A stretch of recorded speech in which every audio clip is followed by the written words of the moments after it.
like superheroes, honestly, I think superheroes, I think is like Spider-Man and Batman kicking butt, having fun, sort of, like dangerous type of fun.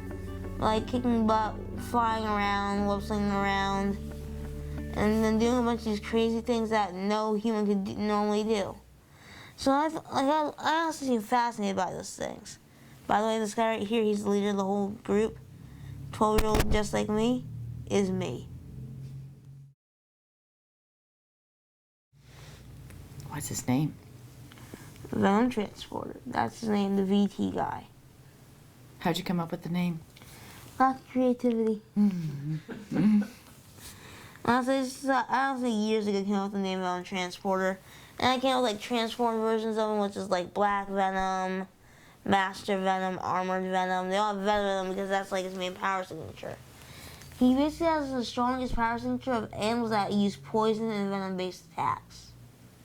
Like he can honestly get bit by a black widow and only make him stronger.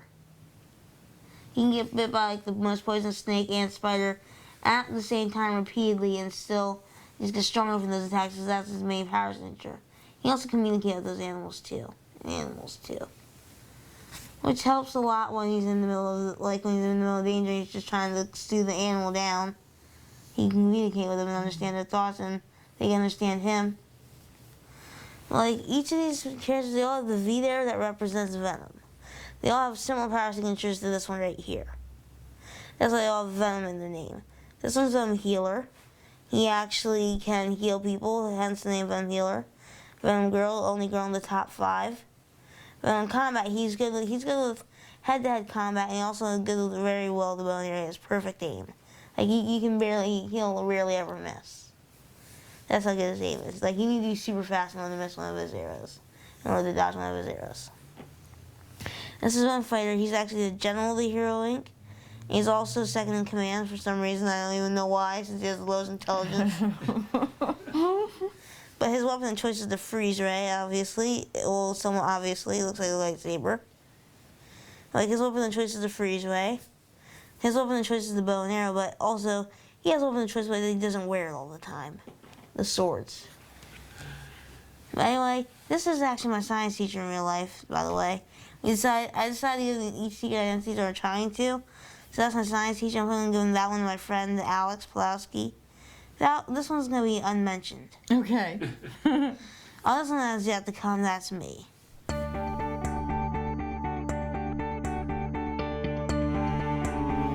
Well, I'll start off with how I want people to get involved with the Hero program.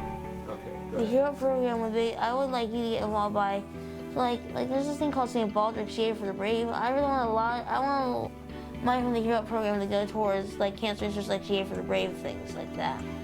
There's not much money goes towards that stuff. Right. So that would be a big deal to just do something little like that. Like, think of it this way, little things matter. Like just going up and down the street collecting money from your neighbors, saying like collecting like $20 from your neighbors and doing it for cancer can actually lead a longer way than you think it does. It's one maybe tiny, but it's a tiny step closer to getting things done towards children's cancer research. The more children we save, the more lives we save. The more lives we save, basically, the more we save the world. Well, like I honestly like to see like people that are old enough to volunteer, or even maybe hopefully we can make it to where there's a program where we can get a summer job for them, like internship or something like that.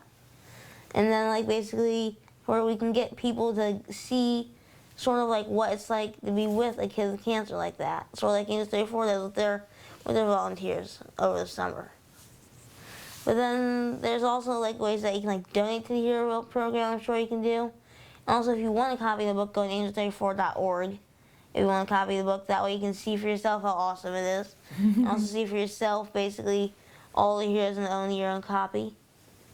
But then there's like many different ways you can do things. Like basically you can do donations, you can volunteer, we can probably figure out internships and things like that. It's just the little things that count. Little things make big differences, this is the truth.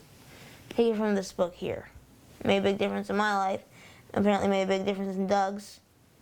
Because you want to make life for kids with cancer not just about cancer. You want to make it about cancer. I want to make it. I being just want to show, like, you can still be a kid. You can still do things that you love when you You can still be a kid and do things that you love while you have cancer. Don't let cancer get in your way of doing what you really like. Like, kids, there are people out there that have like no arms that can play, certain sports. It may not be their favorite sport, they can still play sports. That's always up. Like I've heard of kids that play.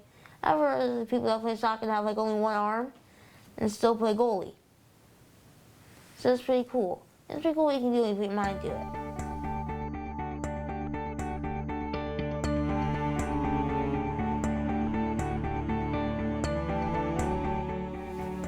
What I went through in the clinic was not easy at first. I used to be like the type of kid that would kick and scream and give you a hard time.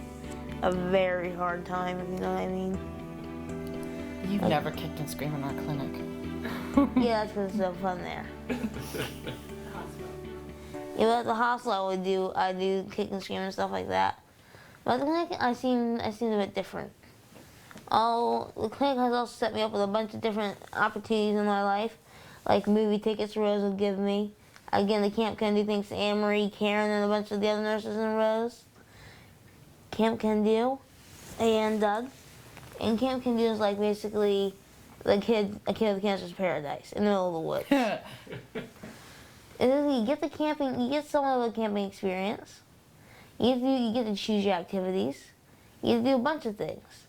But it wouldn't have been possible if it wasn't for the clinic and through all the funding that the clinic gets. Through people like Doug and St. Baldrick's and other places and donations and stuff like that. It wouldn't have been possible for me to be able to go to that clinic if it wasn't for places like that and people like Doug. Also, Anne Marie. Anne Marie is a very good nurse. She basically runs the place. Basically. She's like the spinal cord and brain of the whole place. You can't live without it. Oh, you're sweet. You can't live without it. All Karen has a magic port touch. Well, we sort of call you the mayor of clinic too, don't we? Really? Yeah, you sort of come in and run the show. Everything stops when Zachi comes in and he runs the show. Well, I basically do candy inspection, slushie inspection. I make sure they pass. Try to make sure they pass. Because they always have good candies there. Like, they always have candy there, so why not have the good ones? Like Tootsie Pops. Uh-huh. Well, Zachi, like when you come into clinic, most of the time you have to get poked. You have to get your port accessed, or some kids have to get poked in the hand, or the arm, or you get finger pokes. I'm pretty sure you can finger prick my right hand right now. I wouldn't barely feel it. If only I brought one. No, you shouldn't. I didn't bring one. Then you have to get, what do you have to get? Sometimes you get blood transfusions. Yep. You get nasty medicines. Yep. Sometimes you don't feel good. And then you just get a regular annual checkup. And then you get like your 6-month checkup sometimes. Mm-hmm. And then you just get your physical meeting with a doctor for something. Or there's many different things that could happen. Like you go in there to get a prescription for something, or sometimes we even just stop by. We just stop in sometimes when we happen to be in the area. Yeah, which is our favorite kind of visit. Yeah, this is when I'm not there as a patient. But sometimes when you come, it's not all fun and games, right? No. And then sometimes you end up going straight to the doctor and you like looking at the scans and then you just feel down the dumps afterwards because of what you see. Sometimes that's true. I've had many times like that there. I've had my good and I've had my bad. I've had my joyful and I've had my sorrowful. And what would you want kids to know about when you're going through, you and other children are going through cancer? What would you want them to know and understand about what you're going through? I want them to understand things like that. Life isn't always what you think it is. Life is very precious. It's a gift. And it's something that's just given to you. Life is something that basically you can't just abuse life. If you abuse life, you're basically saying you don't even want to live it anymore. Like I would recommend like looking at people and not looking at them out from the outside. I would try to get to know them and look at them on the inside. Because beauty and looks is only skin deep.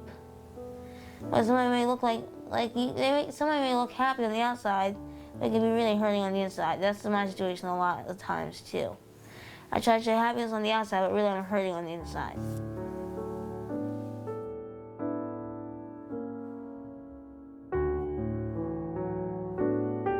Well, right now I am not doing the best I could be. But anyway, God has a plan for me. If you look behind my head here, it says, "Be still and know that I am God." Psalms 46:10. That's a very good verse to know because it's just letting you know that God is with you, God is there. Just remember that God is God.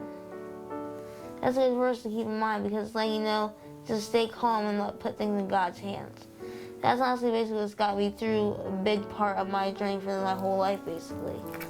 And also for my past few years here in this household. Because honestly, life gets crazy. When the going gets tough, you gotta get tougher. And when the going gets tough in life, cancer, you gotta get tougher. You gotta beat down. You gotta take charge of things. You gotta make sure, like, Cancer, you're not getting me down. I'm getting you down. You're going down, and if I go down, I'm taking you with me. Well, besides, you're my body, so you have no choice. Well, just remember that little things make a big difference. Just keep that in mind. It's kind of flesh it out.